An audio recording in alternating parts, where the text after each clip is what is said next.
Bismillahirrahmanirrahim. Assalamualaikum warahmatullahi wabarakatuh. Selamat datang ke channel Ustazah Azimah. Jom belajar PQS. Apa khabar anak-anak semua? Ustazah doakan semoga anak-anak berada dalam keadaan sihat walafiat. Dan kita berdoa kepada Allah Subhanahu wa Ta'ala, semoga Allah mudahkan urusan kita belajar pada hari ini. Dan kita juga mengharapkan semoga Allah Subhanahu wa Ta'ala sentiasa melindungi kita daripada sebarang mara bahaya walau di mana pun kita berada. Hari ini kita akan belajar PQS silibus tingkatan 5, bahagian tajwid. Tajuknya ialah Mad Arid Lis-Sukun. Mari kita mulakan pelajaran kita pada hari ini. InsyaAllah di bawah tajuk Mad Arid Lis-Sukun, kita akan mempelajari tentang yang pertama, pengertian dan contoh Mad Arid Lis-Sukun. Yang kedua, sebab dinamakan Mad Arid Lis-Sukun. Dan yang ketiga, kita akan mempelajari tentang cara bacaan Mad Arid Lis-Sukun. Jom kita lihat satu persatu. Pengertian Mad Arid Lis-Sukun ialah huruf mad iaitu alif, waw dan ya yang bertemu dengan sukun arid ataupun sukun yang mendatang ketika bacaan waqaf. Untuk lebih memahami maksud Mad Arid Lis-Sukun ini, mari kita perhatikan contoh-contohnya. Contoh yang pertama ialah ayat yang ke-13 daripada surah Ar-Ra'd. Sebenarnya ya anak-anak, Mad Arid Lis-Sukun ni asal-asalnya ialah mad asli. Baik, untuk contoh yang pertama ini, mari kita perhatikan Mad Arid Lis-Sukunnya ada pada kalimah Al-Mihal. Kita perhatikan pada perkataan Al-Mihal ada huruf mad iaitu huruf alif. Dan huruf hijaiyah yang terakhir ialah huruf lam yang berbaris kasrah. Dan sekiranya kita waqafkan dia, bunyinya ialah kita sukunkan lam tersebut. Wa huwa syadidul mihal. Contoh yang kedua ialah ayat yang ke-41 daripada surah Yasin. Mad Arid Lis-Sukunnya ialah pada perkataan ataupun pada kalimah mashhun. Kita perhatikan ada huruf mad di situ iaitu waw. Dan huruf hijaiyah yang terakhir nun berbaris kasrah. Sekiranya kita waqafkan, maka bunyinya hendaklah disukunkan pada huruf hijaiyah yang terakhir. Jadi bunyinya fil fulkil mashhun. Dan contoh yang ketiga ialah ayat yang ke-77 daripada surah An-Naml. Mad Arid Lis-Sukunnya ialah pada kalimah yang terakhir iaitu lil mu'minin.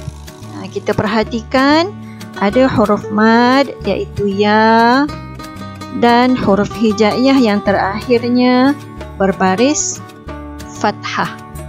Sekiranya kita waqafkan dia, maka hendaklah disukunkan nun tersebut berbunyi wa rahmatul lil mu'minin.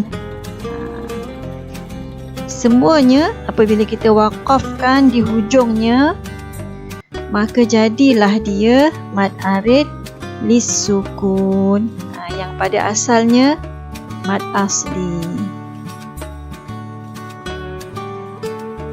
Seterusnya ialah sebab dinamakan mad arid lis-sukun. Dinamakan arid, iaitu mendatang kerana huruf terakhir di dalam kalimah tersebut perlu dibaca dengan sukun ataupun dimatikan ketika waqaf. Cara bacaan bagi mad arid lis-sukun ialah boleh dibaca 3 cara berdasarkan baris huruf terakhir kalimah bagi semua qurra'.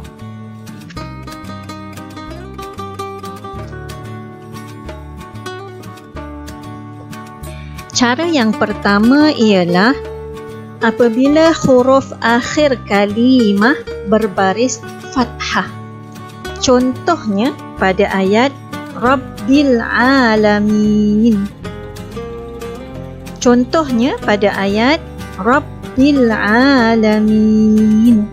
Huruf akhirnya ialah huruf nun berbaris fathah. Huruf sebelumnya ialah huruf mad. Kita lihat bagaimana cara bacaannya.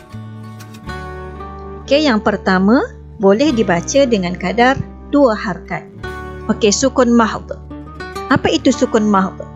Sukun mahdh ni ialah mematikan huruf akhir, iaitu membunyikan suara pada huruf akhir tersebut tanpa baris. Sebab kita waqafkan tadi, yang pertama boleh dibaca dengan kadar 2 harakat. Yang kedua boleh dibaca dengan kadar 4 harakat.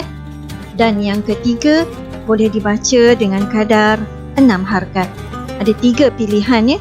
Sama ada nak baca dengan 2 harakat ataupun 4 harakat ataupun 6 harakat. Bacaan panjang itu mestilah pada huruf mad. Rabbil Alamin 2 harakat. Rabbil Alamin 4 harakat. Rabbil Alamin 6 harakat. Yang kedua ialah apabila huruf akhir kalimah berbaris kasrah. Contohnya pada ayat Ar-Rahmanir Rahim.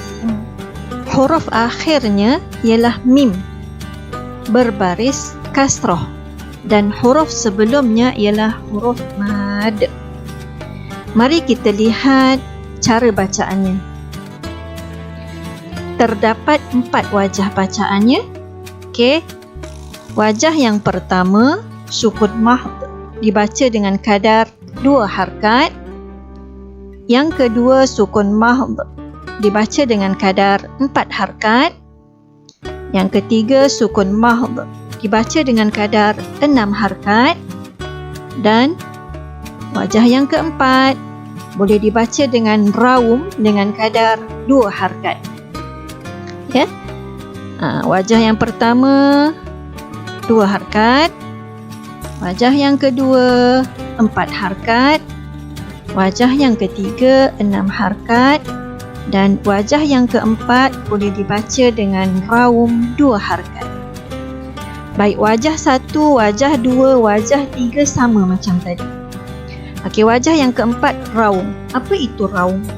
Raum ialah kita membunyikan huruf tu sedikit sahaja.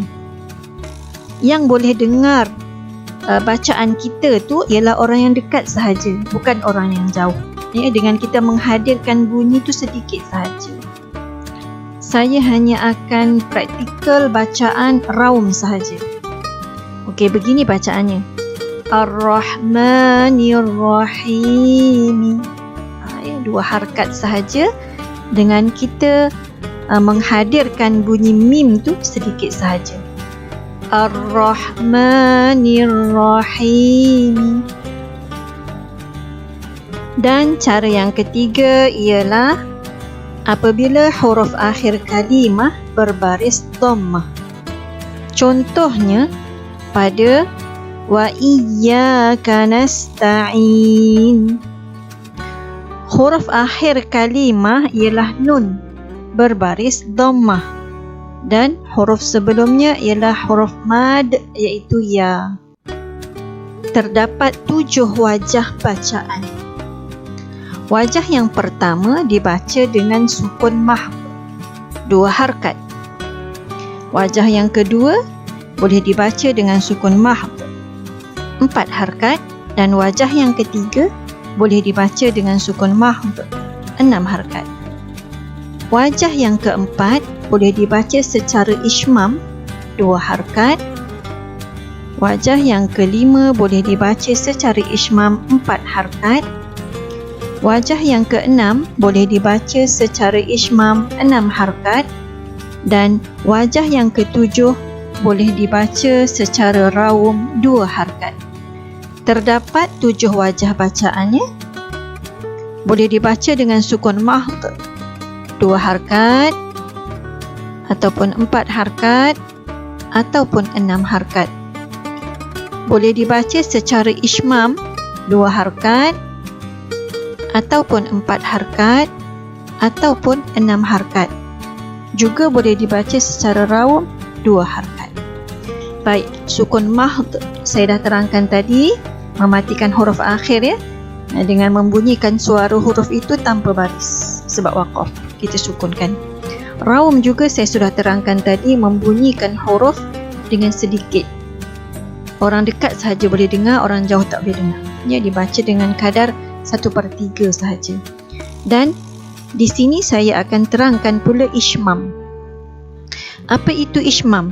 Ishmam ialah memuncungkan bibir tanpa mengeluarkan bunyi. Kita muncungkan sahaja bibir kita ke depan tanpa ada bunyi. Dan praktikal juga saya hanya akan bacakan ishmam sahaja di sini ya. Begini. Kita baca ishmam, boleh pilih sama ada 2 harkat ataupun 4 harkat ataupun 6 harkat.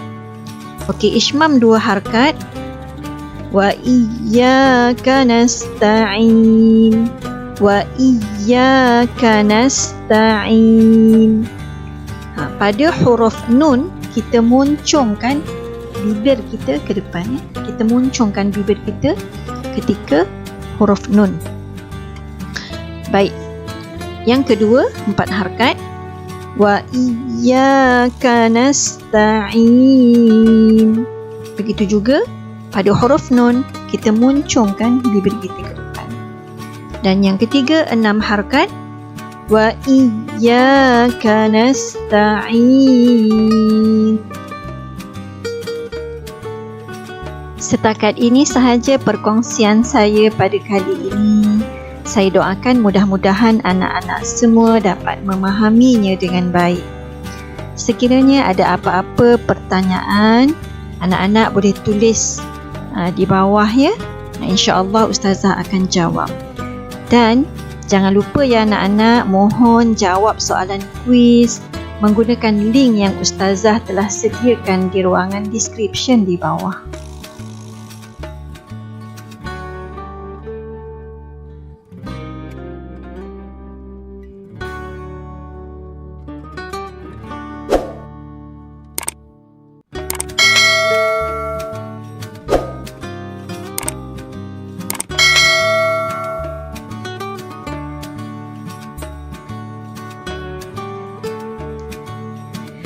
Cantiknya si bunga selasih. Sekian, terima kasih. Wabillahi taufiq wal hidayah. Wassalamualaikum warahmatullahi wabarakatuh.